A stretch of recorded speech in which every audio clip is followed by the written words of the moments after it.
My name is Isabel, and at 27, life with Afonso was a tropical dream. We married young by today's standards, but with the stability of someone who had already conquered the world.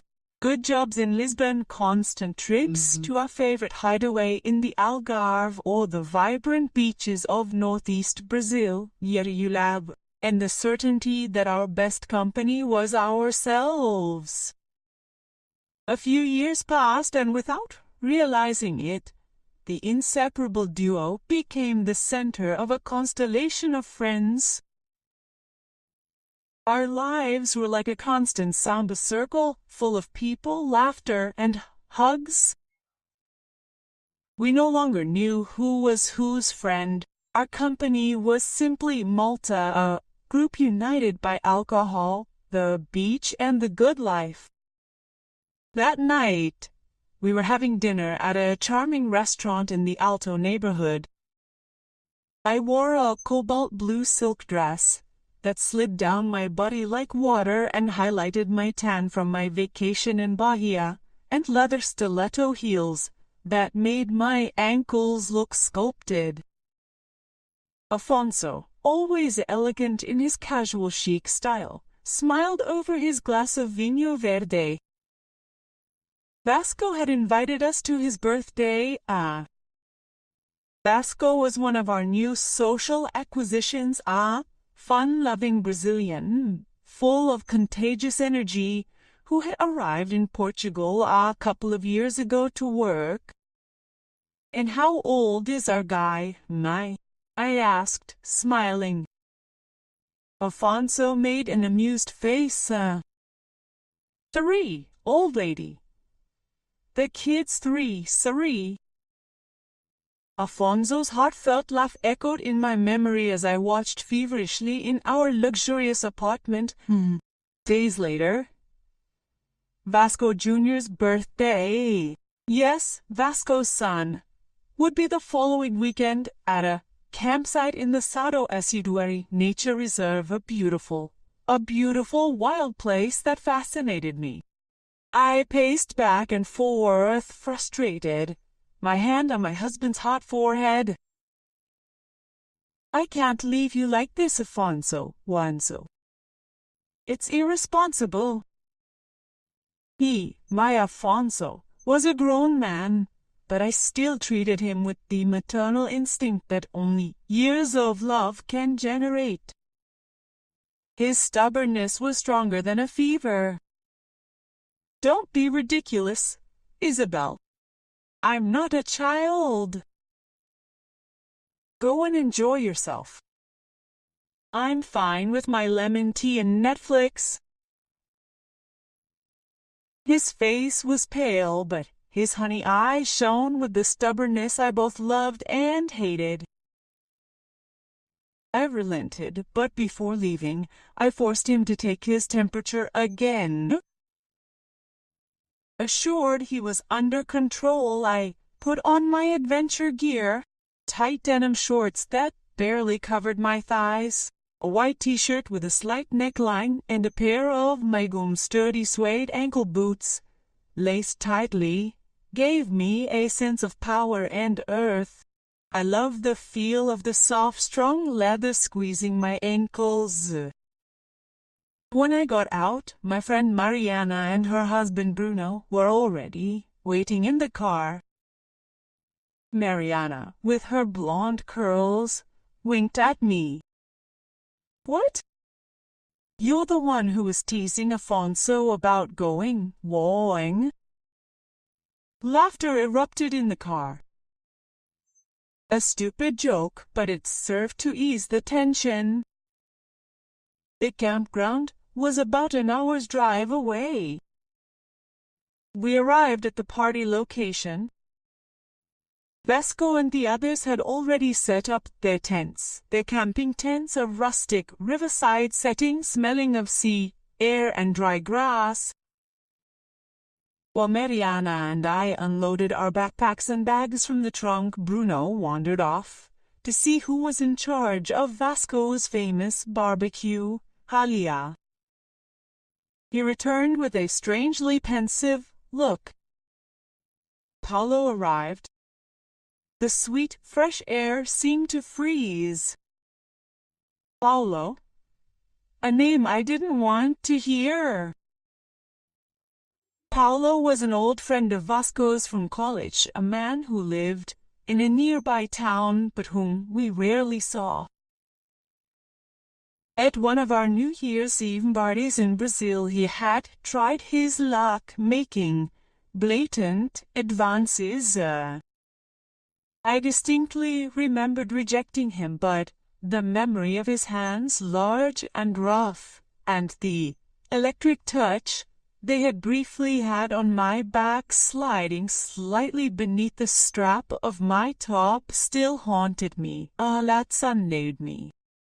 At the time, I had Afonso by my side, but the heat of that clandestine touch, the fear of discovery, the forbidden flavor, left a mark on me, a kind of fetish for transgression I'd ignored. "Hello, girls!"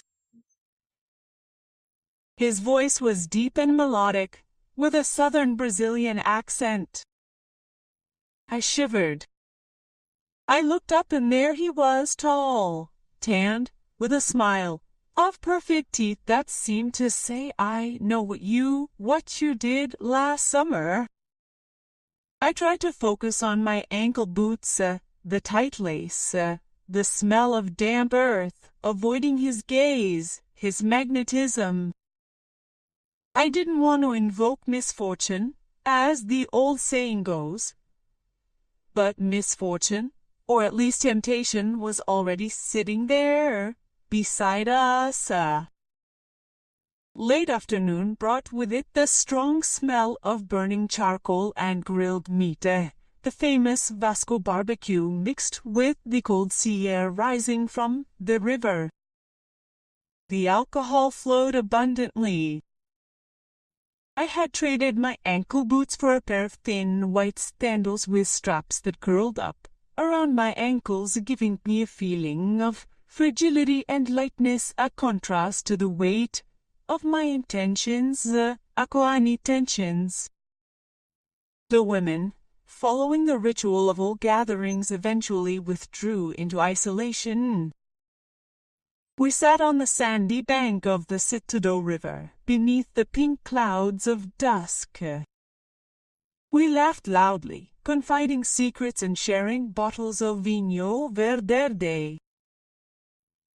The topic of conversation predictably turned to husband's routine and inevitably betrayal. This topic struck me with a concern that surprised me. Paulo's gaze, which would stay with me all afternoon, was intense, lingering, and seemed to be making me sweat through my denim shorts. I felt a strange warmth in my stomach, and to my shame, I liked it. Catarina, one of the oldest friends in the group, sighed dramatically. She wore a colorful silk scarf in her hair that matched the beaded bracelet on her wrist, and her lips were marked with dark red lipstick. "I used to have one, girls," she confessed. "Ooh." In unison we leaned in to hear the gossip. Catarina told us her story, how, after years of marriage to Rogerio, she had met a co-worker who courted her with the persistence of a soap opera heartthrob. She gave in. They had an affair that lasted a whole year, until Rogerio found out and created an epic scandal. "Hold on," I intervened, my brows furrowed. "Are you two still married?" Catarina laughed, a hoarse, dry sound. "Of course, dear. Do you think he hasn't been eating his soup from other bowls, too? He's no saint." The idea settled in my head like a parasite, poisonous and tempting. What if my fleeting closeness to Paulo, a brief, one-time detour, didn't change anything fundamental in my marriage with Afonso Zois? It would be just a detail, an adventure on a cold camping night, an exciting secret. It would be the confirmation of my power, of my attraction, something that seemed to have fallen asleep under the weight of life, too. I turned to look. Paulo was sitting with the other men by the fire, laughing about something gone. The fire reflected in his dark eyes, and when he smiled more broadly, two small dimples appeared in his cheeks, a simple charm that hit me like a punch. Would you like more wine, Bella? Mariana asked, offering me the bottle. I felt her silently. My mind was in a spiral. I saw the scene unfold. The dark tents, the silence of the night, the bodies together, the scent of him.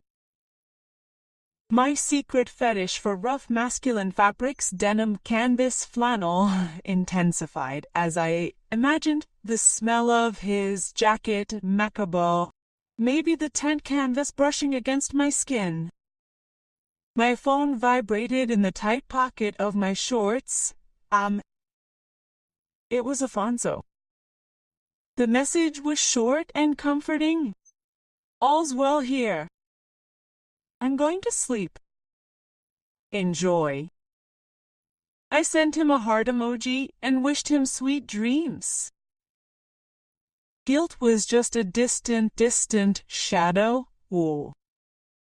My friends started to stand up and make their way to their tents, one after the other. Soon I was alone, sitting on the damp sand, the wine taking its toll. The crackle of the flames was the only sound competing with my rapid breathing. Then I heard the rustle of branches behind me, and a moment later, Paulo sat down beside me. I tensed. His perfume, woody and spicy, mingled with the smell of campfire smoke. I breathed deeply, trying to absorb every note. My cheeks burned. I missed him, Afonso. His voice was a whisper, dangerous. I didn't answer, trying to sound like a fool. He enjoyed the sunset. A heavy silence hung between us. The men's distant laughter came like an irrelevant background noise. Come meet me in my tent. Later, when everyone's asleep, he proposed directly, bluntly. I swallowed hard. I looked at him and felt my skin burn under the soft moonlight. I felt the blood rush to my head. A foolish, guilty smile formed on my lips. I had just accepted the transgression. The adventure was about to begin. The wait was sweet torture. Time dragged on like molasses. I had to participate in the last toasts by the campfire, laughing at the silly jokes of Nuno, one of my loudest friends, while inside, my heart beat a rapid-fire rhythm, make our rhythm. Every sip of wine, every laugh, seemed to prolong the inevitable decision I had made. All I could think about was the smell of smoke lingering in my clothes and the way Paulo looked at me. I let my hair down, feeling the biting cold of the river wind, and the denim shorts felt quite out of place for the circumstances. Too revealing to me. Finally, Vasco, the birthday boy, the last holdout of the night, gave in. He saw him stagger slightly as he made his way to his tent. They Soon after, I heard the muffled sound of snoring coming from his direction, the signal. I took a deep breath, feeling the lump in my throat. I waited a few more minutes, until the camp was enveloped in a profound silence, interrupted only by the frogs' chatter and the distant roar of the waves. I eased myself out of my tent with the grace of a cat. The cold earth beneath my bare feet was a shock, a physical reminder of reality. Paulo's tent was a little further away near the area with dense bush. By the time I reached the entrance, my body was on fire. My hands trembled as I lifted the canvas flap. He was waiting for me. He lay on a thick sleeping bag, the dim light from a hanging camping lantern illuminating the interior. He wore nothing more than a pair of dark swim trunks and a gray cotton shirt which accentuated his broad shoulders. He put a finger to his lips, a gesture that made me smile. That moment called for absolute silence, the complicity of a secret shared in the dark. I stepped inside and the heavy canvas fell behind me, sealing our little forbidden world. His scent was intense here, the smell of clean sweat, earth and men's soap, and men's. My fetish for rough textures came alive when he pulled me in, and I felt the roughness of his cotton sweater against my skin. It was a moment of total abandonment, a plunge into the unexplored. Every touch, every shared breath was amplified by the fear of discovery. The silence, the secrecy, the sensation of the cool night air against warm skin, all contributed to the unforgettable nature of our encounter.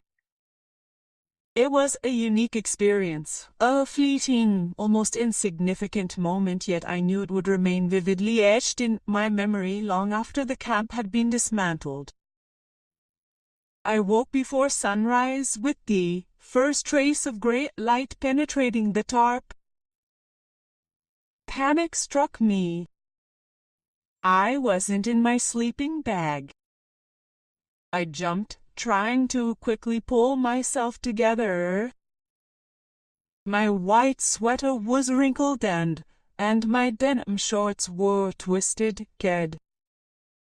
I looked the picture of disarray, which ironically gave me a brief moment of guilty satisfaction. I left Paulo's tent, the morning air stinging my skin. My numb feet hurried back towards my side of the campsite. That's when I saw him. Vasco emerged from the bush, where he'd presumably gone to the natural toilet. He smiled and waved at me, a carefree gesture, and then crawled into his tent. There was no malice, just the morning drowsiness. But the sight of him sent a cold knot into my stomach. Had he seen where I'd come from? I slipped into my empty tent, the feel of Paulo's body still etched on my skin. I tried to sleep, but my body was too revved up, my mind too full of images, sounds, and the smell of canvas and mallow. My heart pounded like a drum, not with desire, but with a growing fear. The day dawned gray. The river mist hung over the camp. I felt dirty and exhausted. Breakfast became a succession of false smiles and a pathetic attempt to behave as if everything was normal. I wore a red flannel jacket and hiking pants now, an outfit that usually made me feel safe, but which now just seemed like a poorly put-together disguise. My strappy sandals were tucked away.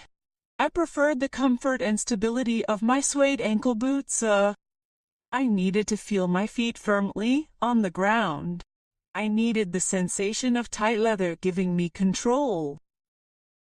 When Bruno, Mariana's husband, called me, I knew my piece was over.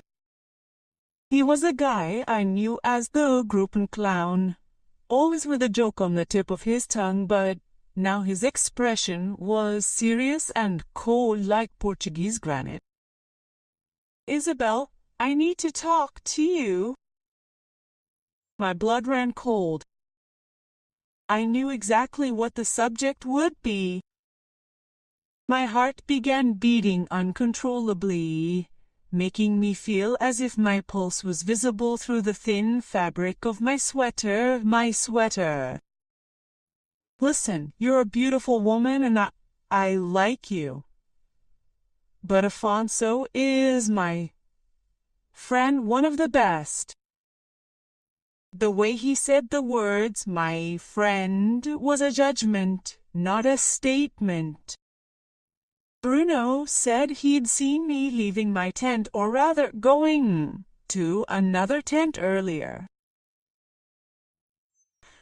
But when he got up in the middle of the night to go to the makeshift bathroom, he saw my suede ankle boots perfectly aligned outside Paolo's tent plant. My fetish for keeping my shoes neatly organized, even in the chaos of a camp, had betrayed me. I'd never seen Bruno so austere.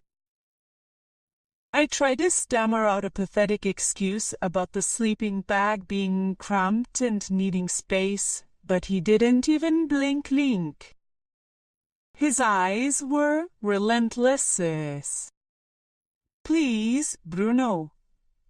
Don't tell Afonso. Oh. What do you want in exchange for your silence? I pleaded. My voice was a thread. He shrugged, the contempt evident on his face.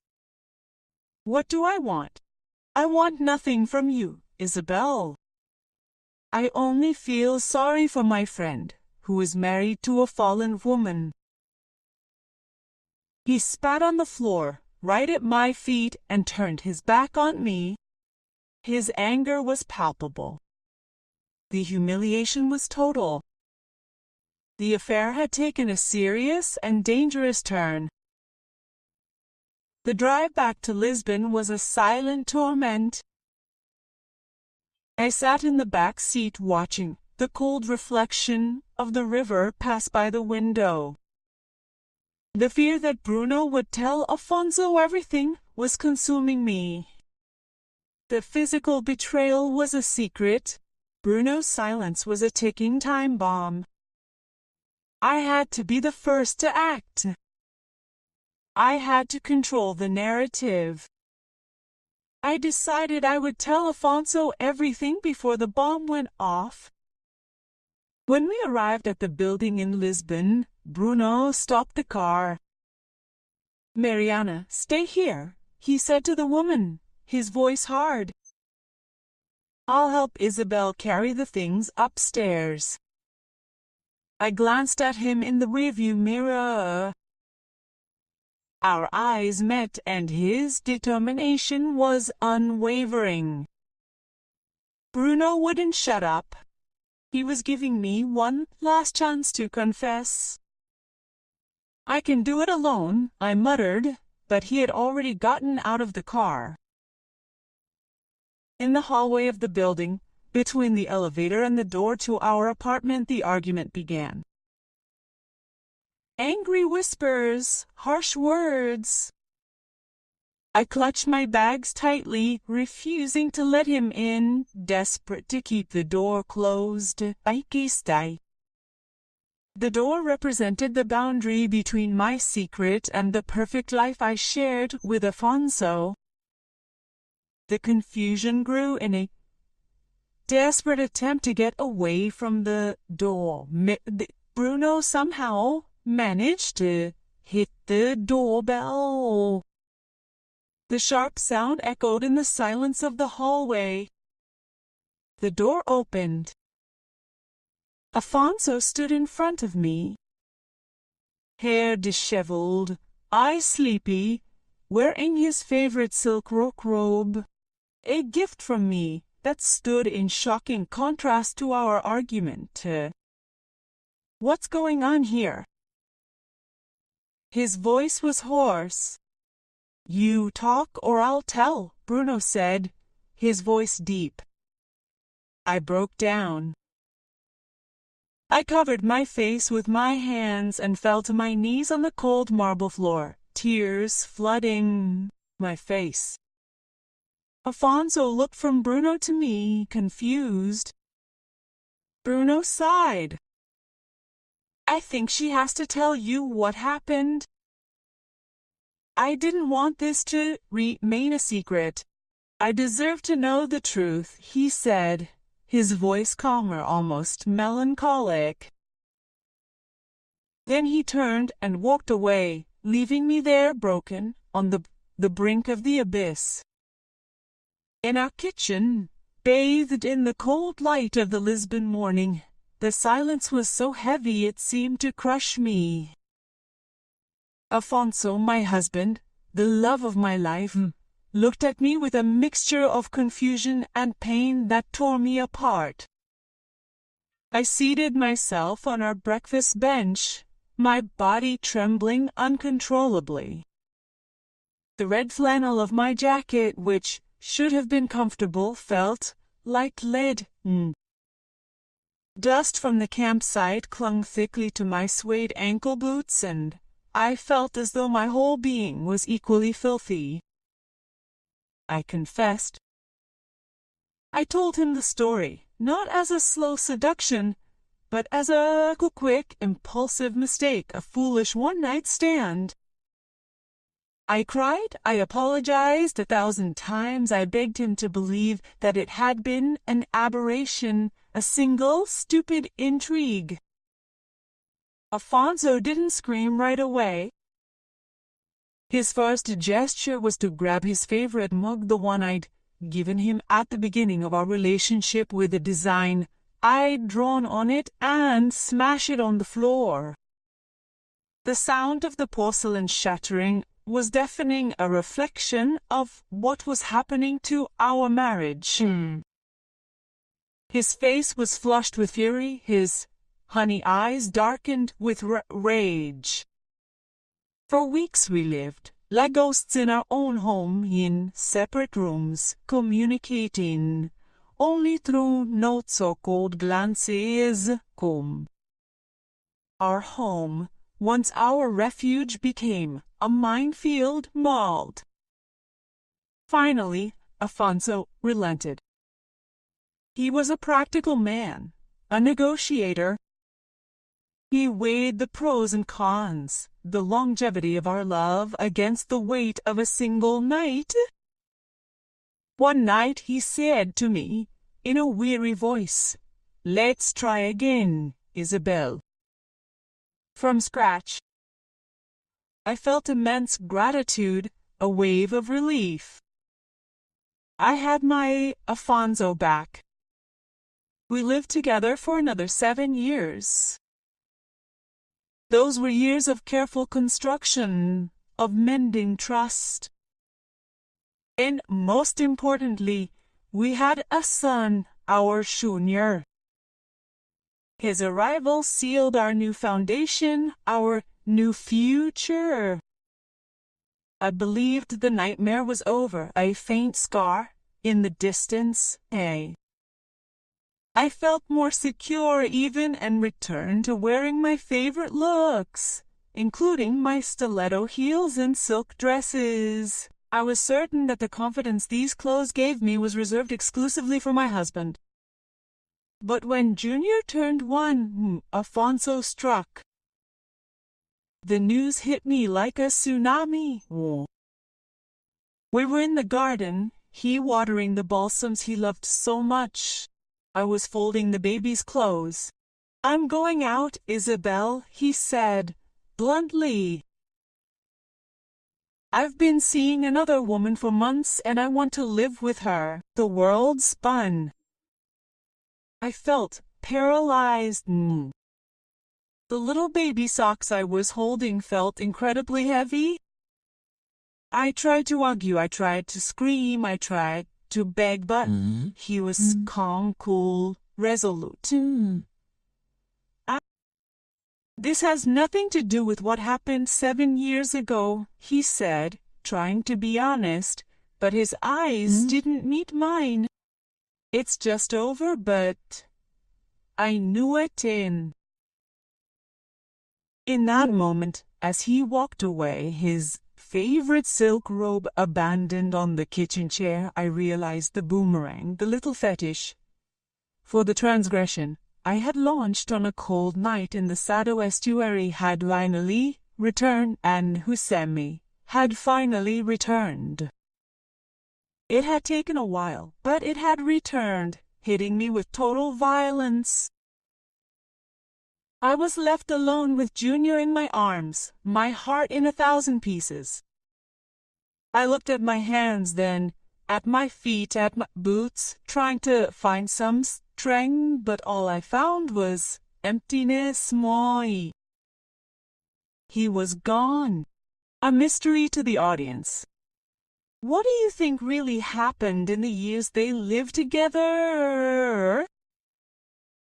Was Afonso's divorce just revenge, or did he also feel betrayed for the second time by something Isabel still doesn't know?